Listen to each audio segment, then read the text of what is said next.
If you click on this video it means you are the student of Hindi. आप BA के विद्यार्थी हो सकते हैं या फिर आप एमए के विद्यार्थी हो सकते हैं। और अगर आप इस वीडियो में आ ही गए हैं तो मैं आपसे गुजारिश करूंगा कि वीडियो को कंप्लीट देखें। अब आप सोच रहे होंगे कि ना तो मैं इस वीडियो में आपके सिलेबस से रिलेटेड किसी भी कहानी की समीक्षा करने वाला हूं, या ना तो किसी नाटक की, ना किसी उपन्यास की समीक्षा करने वाला हूं, तो हम इस वीडियो को क्यों देखें। जी हाँ, आपने सही कहा, मैं इस वीडियो में आपके सिलेबस से रिलेटेड किसी भी कहानी, नाटक, उपन्यास की समीक्षा नहीं करने वाला। तो आप सोच रहे होंगे कि तो हम ये वीडियो क्यों देखें। रुको ज़रा, सब्र करो। भले ही मैं आपके सिलेबस से रिलेटेड किसी भी नाटक, कहानी, उपन्यास की समीक्षा नहीं करने वाला, लेकिन आपको आज के इस वीडियो में मैं बताऊंगा कि अगर आपको आपके परीक्षा में किसी भी नाटक, कहानी, एकांकी, आत्मकथा जो भी हो कि उनके तत्वों के आधार पर अगर आपसे समीक्षा पूछी जाए तो आप उस प्रश्न से डील कैसे करेंगे, आप उस प्रश्न के उत्तर को कैसे लिखेंगे। तो आज हम लोग तत्व के आधार पर समीक्षा कैसे करेंगे उसके विधि को समझेंगे। तो ये वीडियो आपके लिए बहुत ज़्यादा हेल्पफुल रहने वाला है। अगर किसी भी प्रश्न के उत्तर को लिखने से पहले आप ये जान जाएंगे कि उस प्रश्न के उत्तर को लिखने की विधि क्या है, उस प्रश्न में वास्तविक में हमसे पूछ क्या रहे हैं, अगर आप उसको जान जाएंगे तो आप किसी भी प्रश्न के उत्तर को बड़े ही आसानी के साथ में लिख पाएंगे। इसीलिए आप सभी से गुजारिश है कि इस प्रकार के वीडियो को देखा करें। इस प्रकार के वीडियो को देखने से क्या होगा कि भले ही आप उस प्रश्न के उत्तर को नहीं जानते हो, लेकिन अगर उस प्रश्न के उत्तर को लिखने की विधि को अगर आप जानते हैं तो डेफिनेटली आप कुछ ना कुछ लिख कर ही आएंगे। इस प्रकार के तमाम विषय पर मैंने ऑलरेडी वीडियो बनाकर अपलोड किया हुआ है। जैसे मैंने काव्यगत विशेषताएं कैसे लिखी जाती है उस पर वीडियो बनाया है, सप्रसंग व्याख्या कैसे लिखते हैं उस पर बनाया हुआ है, आलोचनात्मक प्रश्न से कैसे डील करें, आलोचनात्मक प्रश्न के उत्तर को कैसे लिखें उस पर बनाया हुआ है। ठीक है, हालांकि आज जिस विषय पर हम लोग बात कर रहे हैं समीक्षा, ये भी आलोचनात्मक प्रश्न का ही हिस्सा है, लेकिन उसका हिस्सा होते हुए भी ये एक विशेष है, महत्वपूर्ण है। ठीक है, उसी प्रकार से उद्भव और विकास लिखने की विधि, उस पर भी मैंने वीडियो बनाकर अपलोड किया हुआ है। लेकिन ये देखकर मुझे बड़ा आश्चर्य लगा कि मेरे उस वीडियोस पर व्यूज ही नहीं है, ओनली 150 समथिंग व्यूज है। उपन्यास के उद्भव और विकास पर व्यूज है, कहानी के उद्भव और विकास पर है, लेकिन उद्भव और विकास लिखने की विधि पर व्यूज नहीं है। तो ये बड़ा ही दुखद है। आप लोगों से गुजारिश है कि पहले प्रश्न के उत्तर को लिखा कैसे जाता है उसके विधि को समझे, उसको समझने के बाद में ही उस प्रश्न के उत्तर को आप लोग तैयार करें तो आपके लिए बड़ा ही आसान हो जाएगा। ठीक है, तो इसीलिए आपसे गुजारिश है कि वीडियो को कंप्लीट देखा करें। ठीक है, इस तरह के वीडियो को तो जरूर ही देखा करें।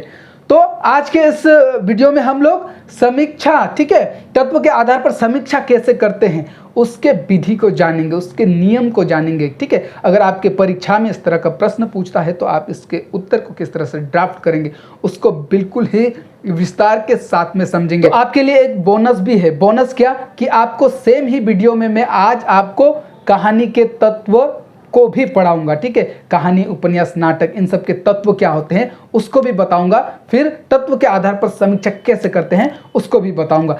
तो वीडियो बहुत ही इंटरेस्टिंग होने वाला है। चलिए आज के विषय को शुरू करते हैं। विषय को शुरू करने से पहले नमस्कार दोस्तों, दिस इज सागर विश्वकर्मा और आप सभी का मेरे way to learning SP channel में बहुत बहुत स्वागत है। सबसे पहले समझते हैं तत्व। ठीक है, आपने सुना होगा कहानी का तत्व, उपन्यास का तत्व, नाटक का तत्व। तो ये तत्व है क्या?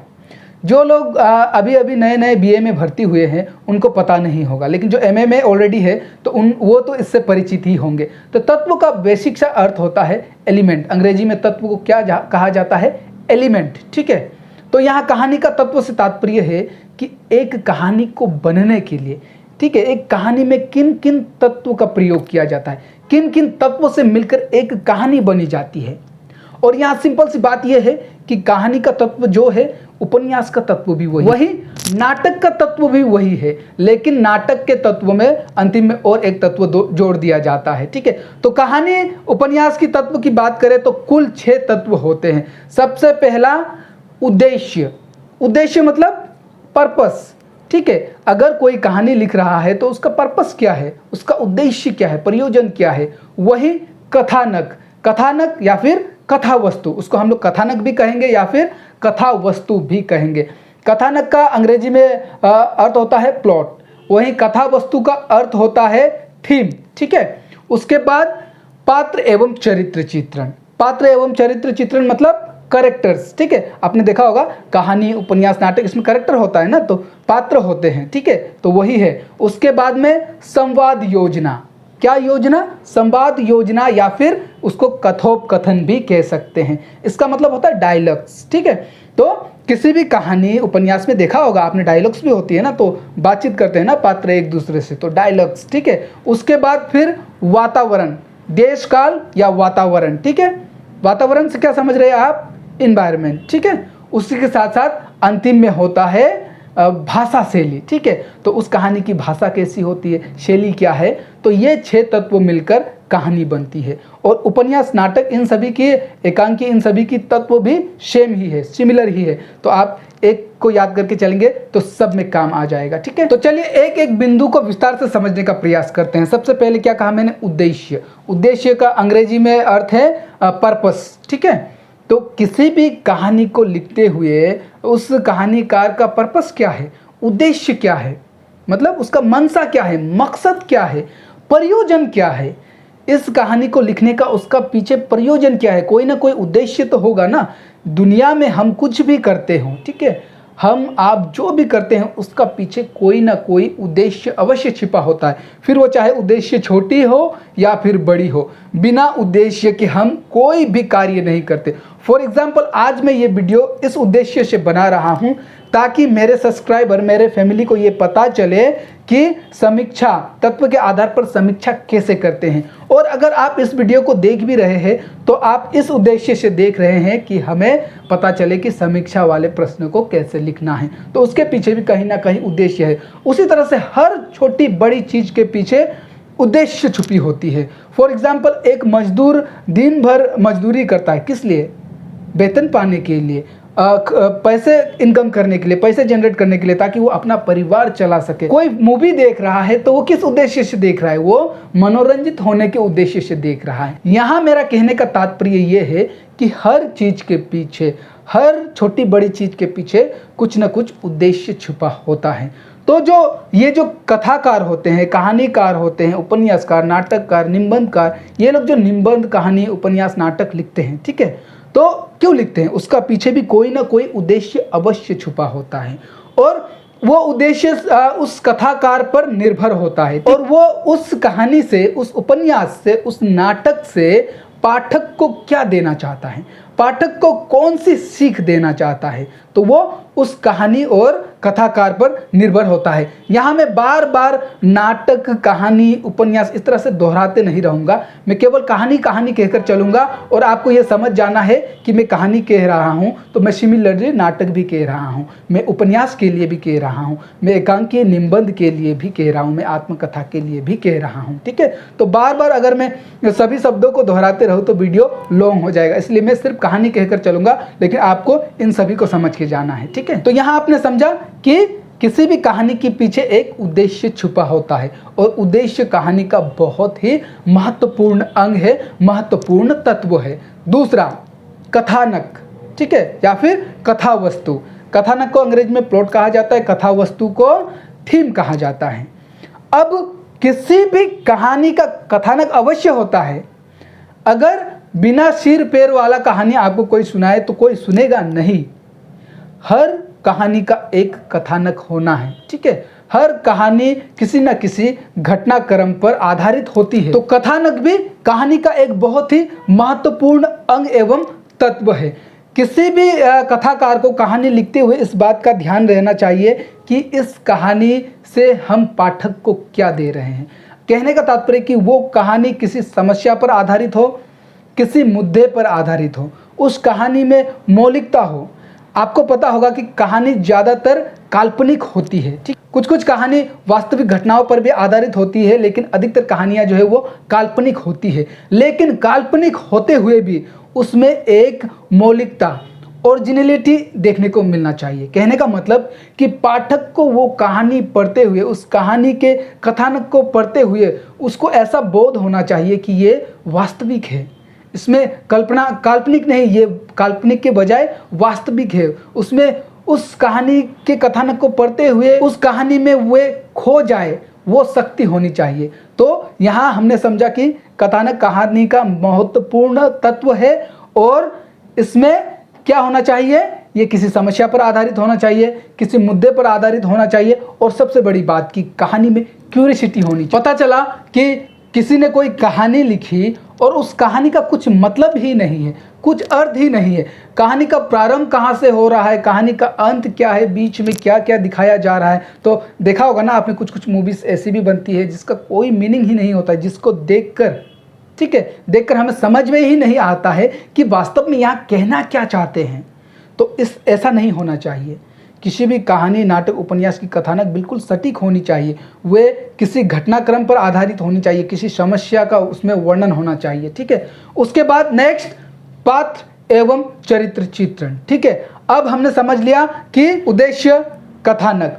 तीसरा महत्वपूर्ण तत्व और अंग है पात्र एवं चरित्र चित्रण। जिस प्रकार से किसी भी कहानी में कथानक, उद्देश्य महत्वपूर्ण है, ठीक है, और कथानक महत्वपूर्ण है, उसी तरह से उस कथानक को आप तक कौन पहुंचाएगा, उस कथानक से सीधा किसका जुड़ाव होगा, उस कहानी के पात्र एवं चरित्र चित्रण का, मतलब कि कैरेक्टर का। कोई भी कहानी बिना पात्र, बिना चरित्र की हो सकती है? बिना कैरेक्टर का कोई भी कहानी हो सकता है? नहीं, हर कहानी में कैरेक्टर होना अनिवार्य है, ठीक है। तो ये भी कहानी के तत्व का महत्वपूर्ण अंग है। कहने का तात्पर्य कि कहानी का जो कथानक है वो सीधा पात्र पर निर्भर होता है, कैरेक्टर पर निर्भर होता है। अब कहानी की बात करें तो कहानी में पात्र सीमित होते हैं, कहानी में 3, 4 या अधिक से अधिक 5, 6 पात्र हो सकते हैं। वही कहानी की तुलना उपन्यास और नाटक की बात करें तो इसमें अधिक पात्र हो सकते हैं, कई पात्र हो सकते हैं, ठीक है। वही आत्मकथा की बात करें तो आत्मकथा का पात्र स्वयं लेखक होता है। लेकिन यहाँ हमें ये याद रखना है, किसी भी कहानीकार और कथाकार को ये याद रखना है कि वो कहानी लिखते हुए पात्र के गुण और दोष दोनों की चर्चा करें, ठीक है। गुण पर भी बात करें, दोष पर भी बात करें। वही जैसे एक कहानी में 3, 4 पात्र है तो आपको पता होगा कि मूवी में अगर हीरो होता है तो विलन भी होता है, तो कुछ उसमें बुरे पात्र भी होते हैं, कुछ अच्छे पात्र भी होते हैं। तो इस तरह से पात्र के गुण और दोष पर भी ध्यान रखकर केंद्रित होकर एक कथाकार को कहानी लिखनी होती है। अब नेक्स्ट है कथोपकथन या फिर संवाद योजना, जी, ठीक है। इसको आप लोग संवाद योजना भी कह सकते हैं, कथोपकथन भी कह सकते हैं। तो एक कहानीकार को कोई भी कथा लिखते हुए, कहानी लिखते हुए उसको ये विशेष ध्यान रखना होता है कि उसका जो संवाद है वो बिल्कुल सटीक हो और प्रभावशाली हो, ना कि नेता के भाषण की तरह लंबी चौड़ी हो कि मैं केवल भाषण ही नहीं राशन भी दूंगा, पीने को साफ पानी भी दूंगा, इस तरह नहीं, अपितु छोटी छोटी हो और साथ ही वो प्रभावशाली हो, ठीक है। उसमें भी उनके संवाद योजना में भी, कथोपकथन में भी क्यूरियोसिटी होनी चाहिए कि पाठक के अंदर रुचि पैदा करने की शक्ति होनी चाहिए संवाद योजना में। नहीं तो ऐसा हो जाएगा कि देखेंगे पाठक 2 लाइन पढ़ेंगे और उनको बोरियत आ जाएगी और वो छोड़ देंगे। इसी तरह से एक कहानीकार, कथाकार को कहानी के कथानक पर भी विशेष ध्यान देना होता है ताकि उसमें क्यूरियोसिटी बना रहे और पाठक, पढ़ने वाले पाठक है उसमें जिज्ञासा बना रहे कि आगे क्या होने को है। इसी तरह संवाद योजना भी बहुत ही महत्वपूर्ण रहता है। अब बात आती है देश, काल और वातावरण की। वातावरण से क्या समझते हैं? इन्वायरमेंट। जी हाँ, 2 प्रकार के इन्वायरमेंट हो सकते हैं कहानी में, भौतिकी वातावरण और मानसिक वातावरण। भौतिकी वातावरण से आप क्या समझते हैं कि जो प्रकृति हो गया, ठीक है, जो आसपास जो दिखाई देता है, जिस प्रकार का प्रकृति, जिस प्रकार के नेचर की कहानी लिख रहे हैं, कोई पहाड़, नदियाँ, झरना, जो भी हो, ठीक है, या फिर जीव जंतु, मनुष्य, इस तरह के भौतिकी में आ गए। वही मानसिक वातावरण की बात करें तो लोगों की सोच, मानसिकता, किस प्रकार की मानसिकता है, तो इन सब चीज़ों को वातावरण में लिखना होता है, ठीक है। तो एक कहानीकार को कहानी लिखते हुए देश, काल व वातावरण पर भी विशेष ध्यान देना होता है। अब लास्टली आता है भाषा शैली। भाषा शैली कहानी का बहुत ही महत्वपूर्ण तत्व है। भाषा शैली में ही वो ताकत है जो कहानी को प्रभावशाली बनाता है। एक कथाकार को ये विशेष ध्यान रखना चाहिए कहानी लिखते हुए कि भाषा जो है वो सरल हो, सुबोध हो, जिसको पढ़ते ही पाठक को समझ में आए, ना कि भाषा कठिन हो, उसमें अस्पष्टता होनी चाहिए। तो इन सब तत्वों से मिलकर एक कहानी, एक उपन्यास, एक नाटक बनती है, ठीक है। कौन कौन से तत्व? उद्देश्य, सबसे पहला उद्देश्य, फिर कथानक, फिर पात्र एवं चरित्र चित्रण, संवाद योजना, देश काल व वातावरण, फिर अंतिम में क्या कहा? भाषा शैली। तो इन 6 तत्वों से मिलकर एक अच्छी कहानी बनती है और कहानीकार को कहानी लिखते हुए इन सभी तत्वों का विशेष ध्यान रखना होता है। इन सभी तत्वों में से अगर एक भी मिसिंग होगा तो वो कहानी अच्छी कहानी नहीं कहलाएगी। ठीक है, इन सब तत्वों से मिलकर ही कहानी बनती है। अब हमने समझ लिया, कहानी के तत्व को समझ लिया। यही मैंने आपसे पहले भी कहा कि यही उपन्यास के तत्व भी है। और नाटक की बात करें तो उसमें और एक तत्व जुड़ जाता है कि अभिनेता।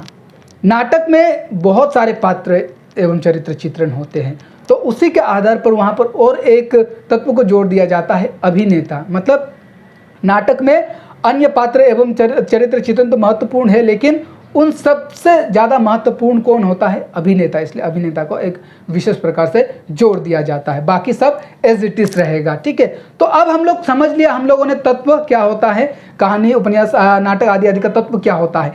अब हम तत्व के आधार पर अगर आपसे आपके परीक्षा में किसी भी कहानी, उपन्यास या फिर किसी भी आत्मकथा पर, एकांकी पर अगर आपसे प्रश्न पूछते हैं तो आप कैसे लिखेंगे, उसको समझने का प्रयास करते हैं। समीक्षा को सिंपल और सरल शब्दों में समझे तो समीक्षा का अर्थ होता है अच्छी तरह देखना, जांच पड़ताल करना। ठीक है, अच्छी तरह से जांच पड़ताल कर कर, परीक्षण कर कर उसका समीक्षा करना। कहने का मतलब कि उसका रिव्यू करना। जी हाँ, समीक्षा को अंग्रेजी में रिव्यू कहा जाता है।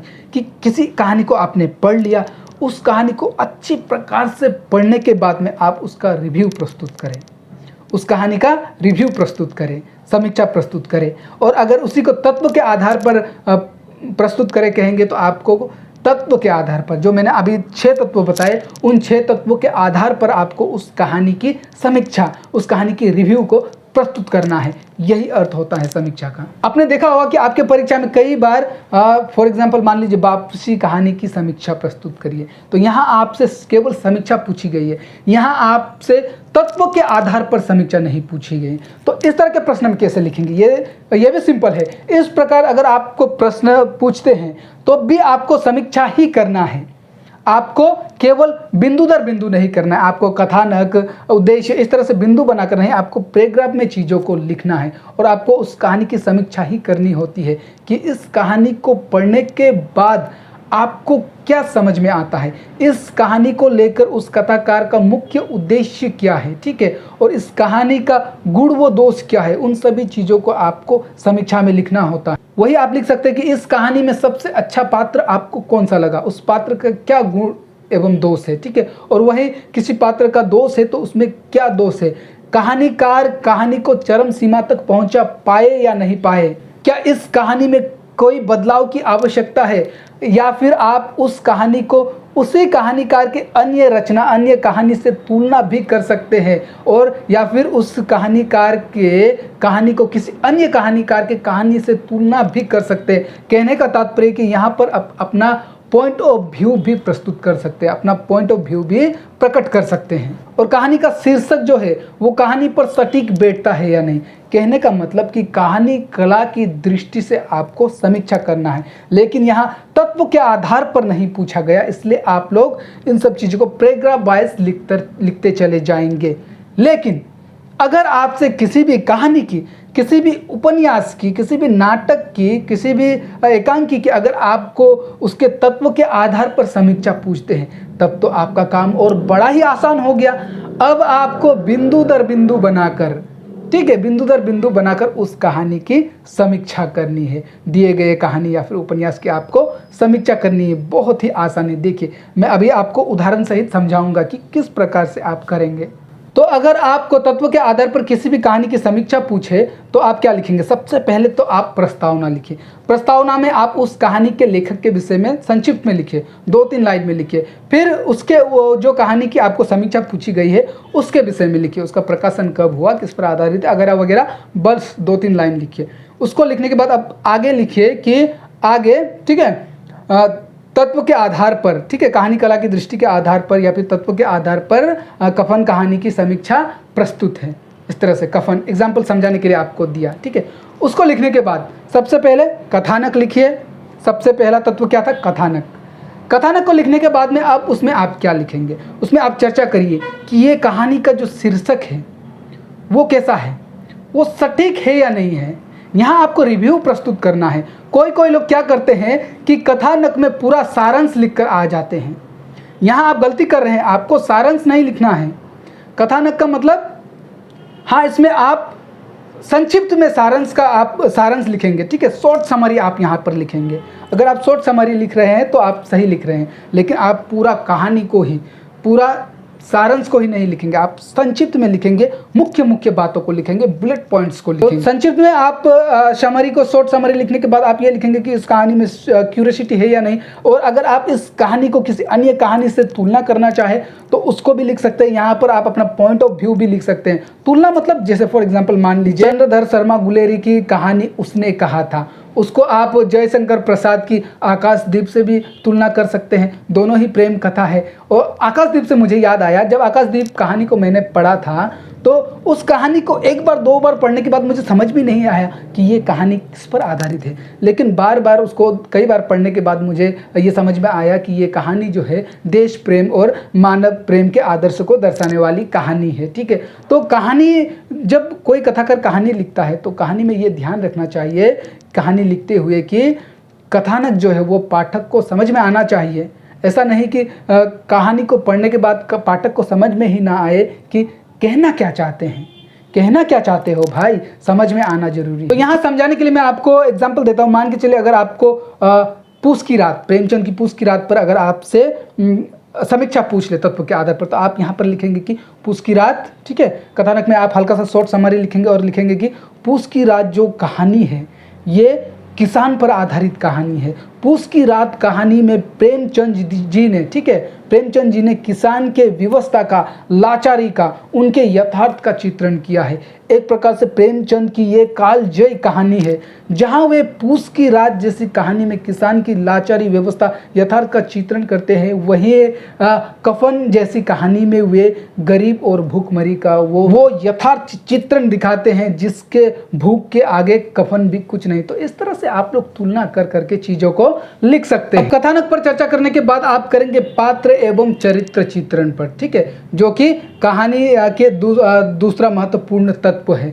तो यहाँ पर आप क्या करेंगे, इस पर आप उस कहानी से रिलेटेड पात्र के विषय में चर्चा करेंगे, ठीक है, कि इस कहानी में कौन कौन से पात्र हैं और उस पात्र की उस कहानी पर क्या भूमिका रही है उस पर चर्चा करेंगे। वहीं पर आप पात्र का, ठीक है, पात्र के चरित्र पर भी जिक्र करेंगे, मतलब कि उस पात्र का स्वभाव कैसा था, उस पात्र का चरित्र कैसा था, उस पर भी आप जिक्र करेंगे। पात्र के चरित्र पर चित्रण कर रहे हैं, इसका मतलब आप रिव्यू कर रहे हैं, उस पर आप रिव्यू कर रहे हैं। तो फॉर एग्जांपल समझने के लिए उषा प्रियमवदा की कहानी वापस, जिसके मुख्य पात्र कौन थे, गजाधर बाबू, ठीक है। तो गजाधर बाबू एक स्नेही और एक सहृदय वाले व्यक्ति थे, ठीक है, जिन्होंने आजीवन अपने बच्चों को, अपने परिवार को पालने के लिए, उनकी मनोकामनाएं पूरा करने के लिए वे आजीवन उनसे दूर रहते हैं, नौकरी करते हैं।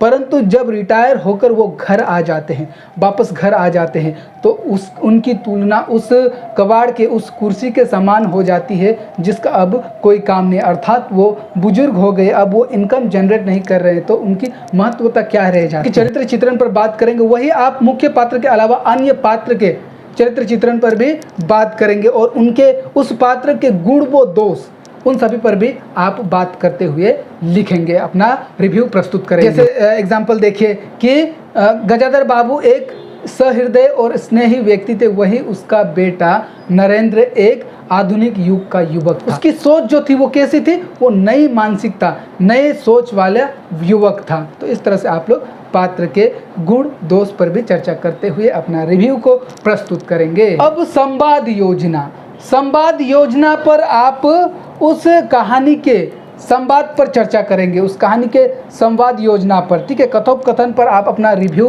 प्रस्तुत करेंगे। आप उस पर यह चर्चा करेंगे कि इस कहानी की जो संवाद है, इसके जो कथोपकथन है वो कैसे है, वो सरल है या नहीं है। इस कहानी के कथोपकथन को या संवाद योजना को प्रस्तुत करने के लिए कहानीकार जो है, उपन्यासकार जो है, वो सफल है या नहीं है। और इस कहानी के जो संवाद है वो संवाद के द्वारा उस पात्र का चरित्र चित्रण होता है या नहीं। देखिए, संवाद द्वारा पात्र का चरित्र चित्रण से समझिए कि मैं किस प्रकार से बात करता हूँ, ठीक है। मेरे बात करने के तौर तरीके से ही आप मेरे चरित्र चित्रण का पता लगाएंगे। उस तरह से कहानी के जो पात्र होते हैं उसके संवाद योजना से ही उसके चरित्र का बोध भी होना चाहिए। ये सब इस कहानी में है या नहीं, उस पर आप लोग अपना रिव्यू प्रस्तुत करेंगे। और यहाँ एक महत्वपूर्ण बात कि आप लोग संवाद का उदाहरण भी प्रस्तुत करेंगे। आप लोगों को 2-3 संवाद याद करना है, 2-3 बहुत ही महत्वपूर्ण वाले डायलॉग्स, जो बहुत अच्छे डायलॉग्स को आपको चुनना है, उसको याद करना है और यहाँ पर एज ए उदाहरण एग्जाम्पल आपको उसको लिख देना है। फॉर एग्जाम्पल देखिए, यहाँ हम वापसी कहानी का एक डायलॉग देखते हैं कि बाबूजी को बैठे बैठे यही सोचता है, ठीक है। तो नरेंद्र जब अपनी पत्नी से पूछता है कि इस प्रकार का खाना बनाने को तुम्हें किसने कहा, तो कहते हैं कि बाबूजी ने कहा। तो वो व्यंग करते हुए कह रहा है कि बाबूजी को बैठे बैठे यही सोचता है। वैसे तो ये छोटी लाइन है, बाबूजी को बैठे बैठे यही सोचता है, लेकिन इसमें अर्थ जो है वो विस्तृत है। कहने का मतलब अभी बाबूजी काम नहीं करते ना, अभी इनकम नहीं करते, वो केवल बैठते हैं। तो ये एक प्रकार से व्यंग है, इसमें वक्रोक्ति देखी जा सकती है। तो आप लोगों को इस तरह से डायलॉग्स के उदाहरण भी प्रस्तुत करते हुए लिखना है। अब नेक्स्ट, देश काल वो वातावरण। देश काल वो वातावरण मतलब यहाँ पर आप लोग क्या चर्चा करेंगे कि जैसे मैंने आपसे कहा था भौतिकी वातावरण और मानसिक वातावरण, ठीक है। तो भौतिकी वाले में आप लोग क्या चर्चा करेंगे कि उस जो कहानी है वो कहानी का प्रवेश कैसा है, कहानी किस समय की कहानी है, किस स्थान की है, उसका परिवेश कैसा है, उस पर हम लोग चर्चा करेंगे। और दूसरा बात कि यहाँ भी आपको उदाहरण प्रस्तुत करने की आवश्यकता है। तो फॉर एग्जाम्पल हम लोग समझने के लिए अज्ञेय की गैंग्रीन कहानी को समझते हैं। अज्ञेय की जो गैंग्रीन कहानी है वो पहाड़ी क्षेत्र की कहानी है। तो इससे कहानी को पढ़कर ही हमें उसके देश काल वातावरण का बोध होना चाहिए। तो यहाँ पर भी आप उदाहरण लिखिए। आप एक उदाहरण लिखिएगा कि जैसे गैंग्रीन कहानी की उदाहरण मैं दे रहा हूँ आपको कि मैंने देखा दिन भर की तपन, अशांति, थकान, उसके बाद दाह पहाड़ों में से भाप से उठकर वातावरण में खोए जा रहे हैं, जिसे ग्रहण करने के लिए पर्वत शिशुओं ने अपनी चीड़ वृक्ष रूपी भुजाएं आकाश की ओर बढ़ा रखी है। तो इस तरह से आप लोगों को उदाहरण प्रस्तुत करना है। नेक्स्ट, उद्देश्य। उद्देश्य कहानी का सबसे महत्वपूर्ण तत्व है। और जब आप कहानी के रिव्यू को, ठीक है, समीक्षा को प्रस्तुत कर रहे होंगे तो उद्देश्य पर विशेष ध्यान दीजिए। यहाँ पर आपको अपना मत भी प्रकट करना होता है। और जो कहानीकार है वो इस कहानी के, ठीक है, इस कहानी के उद्देश्य में किस सफल हुए या नहीं, उस पर आप चर्चा करेंगे। यहाँ पर आप गैंग्रीन कहानी को ले लीजिए कि गैंग्रीन कहानी जो है वे एक नारी समस्याओं पर आधारित कहानी है, जो नारी की जीवन की समस्याओं को उजागर करती है। ये कहानी की प्रारंभ जो है एक रास्ता से प्रारंभ होती है और निरस्ता को व्यक्त करती है। अज्ञेय ने इस कहानी को कहानी कला की दृष्टि से एक सफल कहानी बनाया है। और यहाँ पर अगर आपको कुछ बात खटक रही है, कुछ ठीक नहीं लग रही है, या फिर आपको लग रहा है कि किसी अन्य कहानी से तुलना भी करना पड़े, तो आप यहाँ पर कर सकते हैं। अब लास्ट में हम लोगों को भाषा शैली के आधार पर उस कहानी की रिव्यू प्रस्तुत करनी है, समीक्षा करनी है कि इस कहानी की भाषा जो है वो कैसी है, भाषा सरल है या नहीं है, कहीं पाठक को इस कहानी को पढ़ते हुए किसी कठिनाइयों का सामना तो नहीं करना पड़ रहा है। कहानी कला की दृष्टि से, भाषा शैली की दृष्टि से ये कहानी कैसी है, सफल है या नहीं है। माफ़ करना, हल्का सा बारिश हो रहा है तो साउंड का, नॉइज़ का थोड़ा सा लोचा हो सकता है। आई होप कि आपको सुनाई पड़ रहा हो। तो यहाँ हम लोग उदाहरण देख सकते हैं कि भाषा की दृष्टि से प्रेमचंद जो है वो सम्राट है।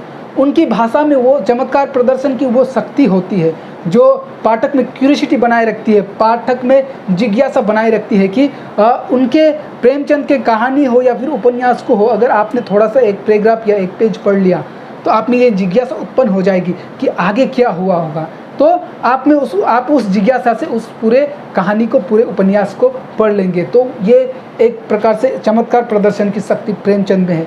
अन्य रचनाकारों में भी है। यहाँ मैं आपको समझाने के लिए प्रेमचंद का उदाहरण दे रहा हूँ। जैसे एग्जाम्पल, ठीक है, भाषा की दृष्टि से गोदान उपन्यास में प्रेमचंद ने एक मानो भाषा की दृष्टि से एक रस ही भर दिया। गोदान कहानी का मुख्य पात्र जब होरी बोल रहा हो तो ऐसा लगता है मानो स्वयं प्रेमचंद बोल रहे हो।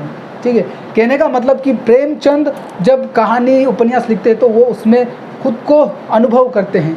तो ये कहानी और कथा में ये एक प्रकार से होना चाहिए कि उसको पढ़ते हुए पाठक को उस कहानी में पाठक खो जाना चाहिए, उस कहानी में वो खुद को कल्पना करने लगे, ये शक्ति होनी चाहिए। और गोदान उपन्यास की शैली की बात करें तो ये फोड़ शैली में लिखी गई उपन्यास है।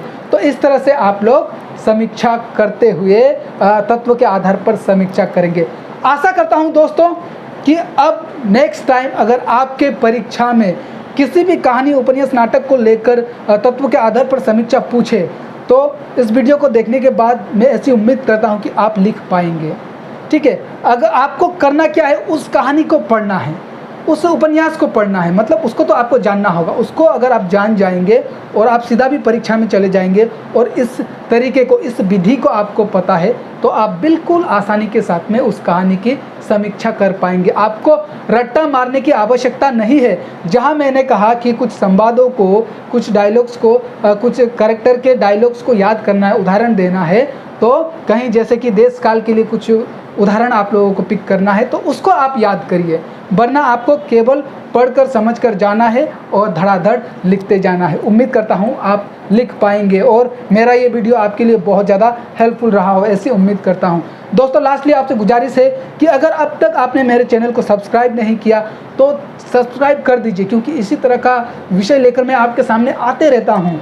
और वीडियो पसंद आए तो लाइक करें, कुछ पूछना हो, अपना सुझाव देना हो या फिर किसी टॉपिक पर आपको वीडियो की आवश्यकता है तो डिमांड करें, कमेंट करें, ठीक है।